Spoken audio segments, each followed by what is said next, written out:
కుప్పంలో జరిగిన ఇన్సిడెంట్ చూస్తుంటే నిజంగా చాలా బాధాకరంగా ఉంది. సీఎం చంద్రబాబు నాయుడు గారి సొంత నియోజకవర్గంలోనే ఇలా జరుగుతోందంటే రాష్ట్రంలో మహిళలకి ఏమాత్రం భద్రత కల్పిస్తున్నారో ఒకసారి రాష్ట్ర ప్రజలు ఆలోచించగలరు.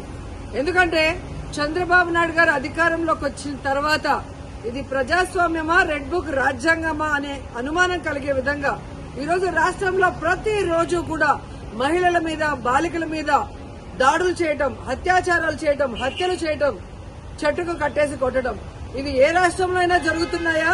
ఒక్క ఆంధ్రప్రదేశ్ లోనే జరుగుతుంది అంటే ఇక్కడ చంద్రబాబు నాయుడు గారు గాని, పవన్ కళ్యాణ్ గారు కానివ్వండి, అలాగే హోంమంత్రి అనిత గారు గాని ఎలా నిర్లక్ష్యంగా వ్యవహరిస్తున్నారు, ఎలా మహిళల రక్షణని గాలికి వదిలేశారో అందరికీ అర్థమవుతుంది.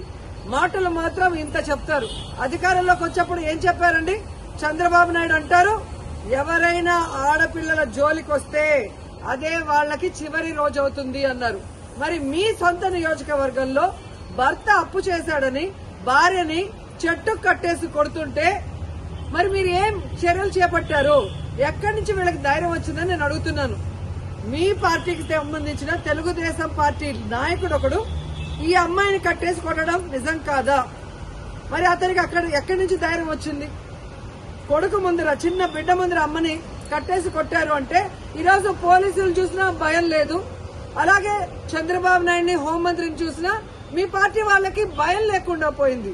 ఎందుకంటే లోకేష్ గారు చెప్పినట్టు ఎవరు ఎంత హింస చేస్తే, ఎవరు ఎంత దాడులు చేస్తే మీ గుడ్ లుక్స్ లో ఉండొచ్చు అన్న ఆలోచనతో రాష్ట్ర వ్యాప్తంగా అరాచక పాలన, అరాచకం సృష్టిస్తూ ముందుకు వెళ్తున్నారు.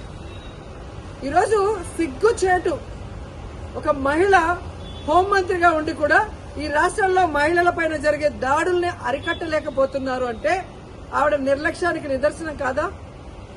ఈరోజు పరిటాల సునీత గారి నియోజకవర్గంలో 14 సంవత్సరాల అమ్మాయిని, చిన్న అమ్మాయిని 14 మంది తెలుగుదేశం పార్టీ నాయకులు రేప్ చేస్తే కనీసం ఏం చర్యలు చేస్తుందండి?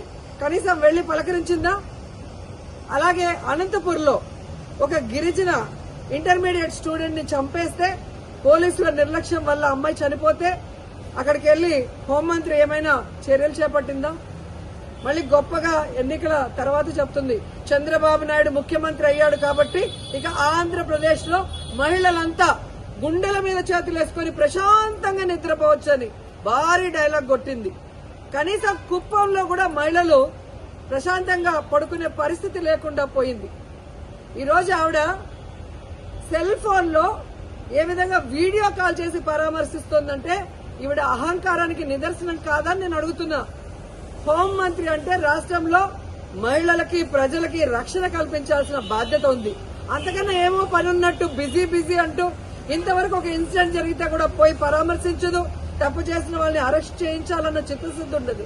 సాక్షి ఈ విషయాన్ని వెలుగులో తెచ్చేంత వరకు ఇటు చంద్రబాబు నాయుడు గారికి గాని, అటు హోంమంత్రికి గాని విషయం తెలియలేదు, చర్యలు చేపట్టలేదంటే అంతకన్నా సిగ్గుచేటు ఏదైనా ఉందా? సీఎం గాని, డిప్యూటీ సీఎం, హోంమంత్రి టోటల్ ఫెయిల్యూర్ కాదా నేను అడుగుతున్నా. ఇంతవరకు సంవత్సరం అవుతుంది. మహిళల భద్రత గురించి ఏ రోజైనా మీరు ఒక కమిటీని వేసి ముఖ్యమైన నాయకులు దాని మీద డిస్కషన్ చేశారా? మహిళలంటే అంత చిన్న చూపు. ఓట్లు వేసుకోవడానికి మహిళలు కావాలి, కానీ వాళ్ళకి రక్షణ ఇవ్వడానికి, వాళ్ళకి వెల్ఫేర్ చేయడానికి, వాళ్ళని అభివృద్ధిలో తీసుకురావడానికి మాత్రం వాళ్ళు మనుషులుగా మీకు పరిగణలో తీసుకోరు. ఇప్పటికైనా చంద్రబాబు నాయుడు గారు, పవన్ కళ్యాణ్ గారు, లోకేష్ గారు, అనిత గారు రెడ్ బుక్ రాజ్యాంగాన్ని పక్కన పెట్టి ముందు ఆడపిల్లకి రక్షణ కల్పించాల్సిన బాధ్యత తీసుకోండి. తప్పు చేసిన వాడు తెలుగుదేశం వాడైనా శిక్షించడానికి ప్రయత్నించండి. అంతేగాని టీవీల ముందు కూర్చొని చంద్రబాబు నాయుడు చెప్పాడు కదా అని జగన్మోహన్ రెడ్డి గారిని, భారతమ్మని తిట్టడానికి, సాక్షి మీద కేసులు పెట్టడానికి టైం ఉన్న హోంమంత్రి గారికి నేరస్తుల్ని శిక్షించడానికి టైం లేదని అడుగుతున్నాం. వాటి మీద కాన్సన్ట్రేట్ చేయని హెచ్చరిస్తున్నాం.